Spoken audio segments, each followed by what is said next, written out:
midwinter. Trust me, brother. Oke, halo semuanya. Apa kabar teman-teman semua? Setelah di season kemarin kita telah diperlihatkan akhir dari usahanya bisnis Thomas dengan Rusia, dan Thomas yang di akhir season kemarin dihadapkan dengan masalah yang menyangkut masa depan keluarganya. Hal itu pun akan membuat kita yang menonton penasaran dibuatnya. Well, tanpa berlama-lama, inilah lanjutan dari film yang berjudul Peaky Blinders season 4 episode 1. Di awal season 4 ini kita pun langsung dilihatkan bagaimana Arthur, John, Michael, dan Polly menjadi tahanan di suatu penjara dan sedang menunggu janji Thomas yang di season kemarin ia ucapkan. Namun di pagi itu, tatkala Shelby and geng masih menunggu proses banding, di sini kita pun dilihatkan kekuatan gengnya si Pastur, bagaimana mereka mengendalikan hakim setempat untuk sepihak men-skip proses banding yang Thomas and geng usahakan. Dan karena hal itu, di pagi harinya Arthur and geng pun menjadi korban akan kelicikan si Pastur itu. There's an appeal process underway that doesn't begin until... This shouldn't be happening! Don't tell me!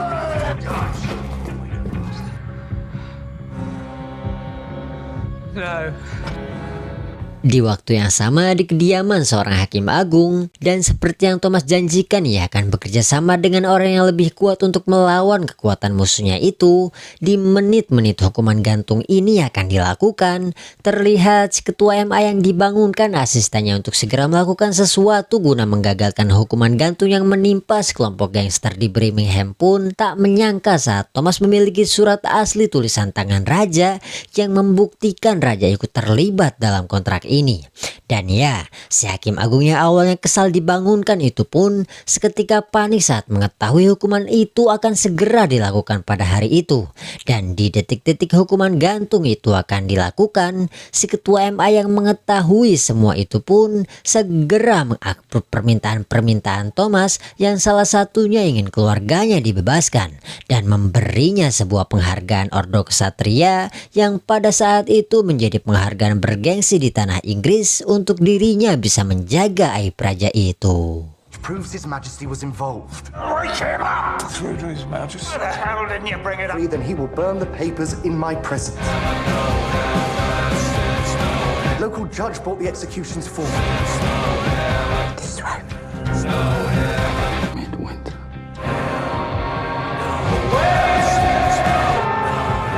Lalu scene pun berpindah memperlihatkan setahun semenjak kejadian naas itu, tepatnya masa sekarang dari film ini. Dan karena peristiwa itu, para keluarga Shelby pun memutuskan untuk berpisah dan menjalani kehidupan mereka masing-masing. Dan tepat pada malam Natalnya, kita pun dilihatkan bagaimana kehidupan Thomas sekarang setelah sekian lama ia mengurung diri enggan bertemu dengan para keluarganya. Dan Thomas yang mengisi kehidupannya dengan sebuah gaya hidup bak lelaki semu yang tidak memiliki keluarga pun menjalani hidupnya dengan bekerja dan sebuah kebebasan. Bisa dilihat saat Lee yang pada saat itu masih memperhatikan Thomas untuk berhenti dan sesekali mengajak Charles bertemu dengan para saudaranya pun ditentang Thomas yang malahan lebih memilih bermalam dengan pelacur ketimbang membawa Charles anaknya bertemu para saudaranya. I said someone new. Can't live like this. Yang mungkin kehidupan keras yang Thomas lalui ini ialah bentuk bagaimana ia menyalahkan dirinya atas semua kekacauan di season 3 kemarin. Sampai pada malam harinya, Thomas yang hendak memeriksa pabriknya pun diberitahu Michael bahwa ia memiliki masalah dengan ketua serikat pekerja yang memintai Thomas kenaikan gaji. Dan sambil meminta Michael untuk melakukan pekerjaannya, Thomas yang pada dasarnya hanyalah seorang manusia biasa yang punya rasa bersalah juga khawatir pun menanyakan kabar Polly pada Michael. Dan setelah ia tahu kondisi Polly berlangsung buruk setelah hukuman itu karena ketergantungan obat penenang katanya teman-teman, Thomas yang mengetahui hal itu pun meminta Michael untuk menjaganya dan menjauhkan Polly dari whisky dan obat penenang. And stop giving her fucking now. Keep it off whiskey. Lalu di sini kita pun dilihatkan bagaimana kehidupan John, Arthur, dan Polly semenjak kejadian itu.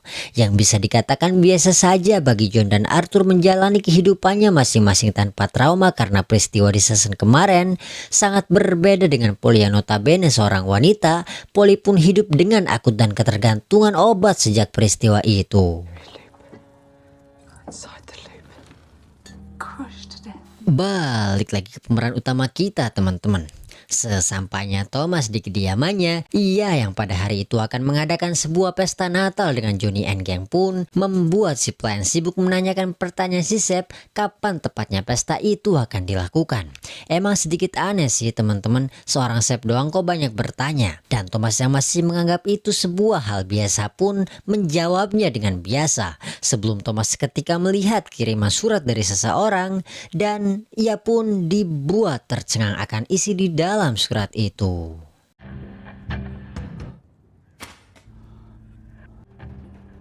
Dan sedangkan ada yang pada saat itu masih dalam lingkup PT SLE pun ditugaskan Thomas untuk mendatangi saudaranya satu persatu guna mewakili Thomas mengucapkan Natal pada para saudaranya. Namun sesaat ada sampai di kediaman Arthur, kediaman John yang pada saat itu juga mendapatkan sebuah kiriman surat pun langsung menghubungi Arthur untuk membahas isi dalam surat itu. Yang notabene tentang pembalasan dendam seperti yang Mimin katakan di awal episode 4 kemarin, Thomas and Gang yang melakukan pembunuhan atas bapak Changreta, hal itu pun baru ditindak anaknya yang tidak terima dengan kematian ayahnya itu. Dan ya, kedatangan surat ini sebagai tanda bahwa dimulainya pembalasan dendam keluarga Changreta pada keluarga Selby. They're coming for us. Know what the Black Hand means among the Wops, Arthur? Jesus. Everybody will have got one. From local Changreta.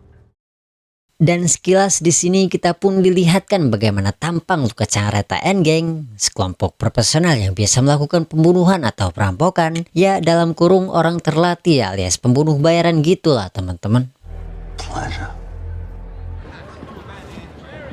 Sampai pada malam harinya, Thomas yang masih terbayang akan surat itu pun sampai anestesi berlebihan alias waspada saat ada seorang datang ke rumahnya. Yang padahal mah itu ada yang ingin menyampaikan apa yang diterima John dan Arthur dari luka Changreta. Dan ya, Thomas yang sudah lebih dulu mengetahui akan surat itu pun juga Thomas yang telah mengetahui seberbahaya apa luka and Gang. Ia pun merencanakan untuk kembali bersama di rumahnya dahulu demi menjaga semua keselamatan keluarganya. I'm calling a family meeting. Within a 4-mile radius of the garrison, every man is... What are your orders? We need to be together in a place even they won't dare to come. Changreta knows where we all live. Di sisi lain terlihat Michael yang tadi sudah mendapat petuah dari Thomas untuk menjauhkan ibunya dari obat penenang. Polly yang pada saat itu masih depresi dan membutuhkan obat itu pun membuat dirinya ngamuk saat tahu obat itu telah dibuang oleh Michael atas perintah Thomas. Yang untungnya sebelum Polly lebih ngamuk, ada yang datang untuk memberitahukan tentang ajakan Thomas itu pun langsung membuat Polly diam. Move in with me and I'll help you. But it's with you, but I can't. Carl? Tommy's called a family meeting. Something's happened. Everyone in the family received one of these.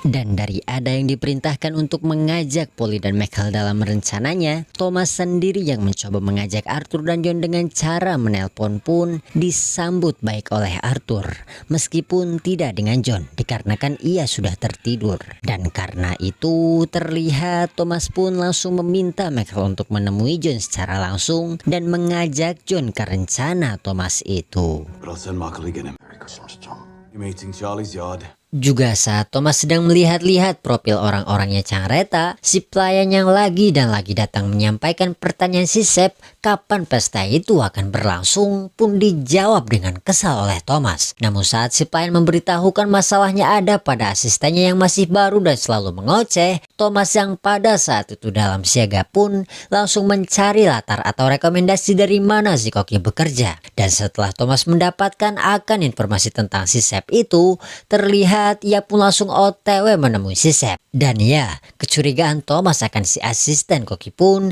dibenarkan saat si Sep ketakutan dan mengatakan sendiri bahwa ia hanya diminta seseorang yang tak lain ialah Sabini, si mantan musuh Thomas. Hey? You wanted to know if my guests would... Plan is to kill me tomorrow. Antonio! He's... You know about me. They just said bring him here.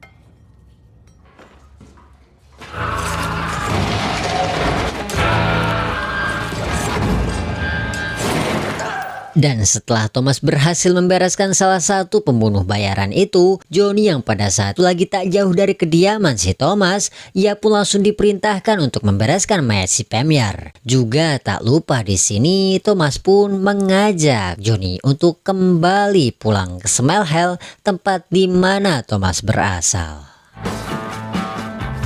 We're going back, Johnny. Sampai pada keesokan harinya, Michael yang ditugaskan untuk menemui John guna mengajaknya dalam rencana Thomas itu pun mendapat tentangan dari si Esme yang membuat ajakan itu berjalan alot. Dan saat mereka sedang ribut, si pembunuh bayaran dari keluarga Careta pun datang dan langsung menembak John dan Michael pada saat itu juga. Stay in a town. Fucking blinders. No, They could come for us today, Ezra. get the fucking out!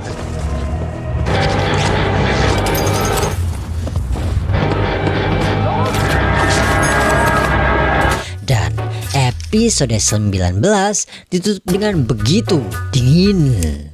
Well, seperti apa kelanjutan filmnya?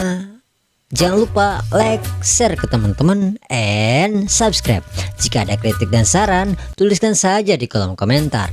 Dan untuk episode selanjutnya, jangan lupa subscribe ya teman-teman. So, gua Rizal, sampai bertemu di episode selanjutnya.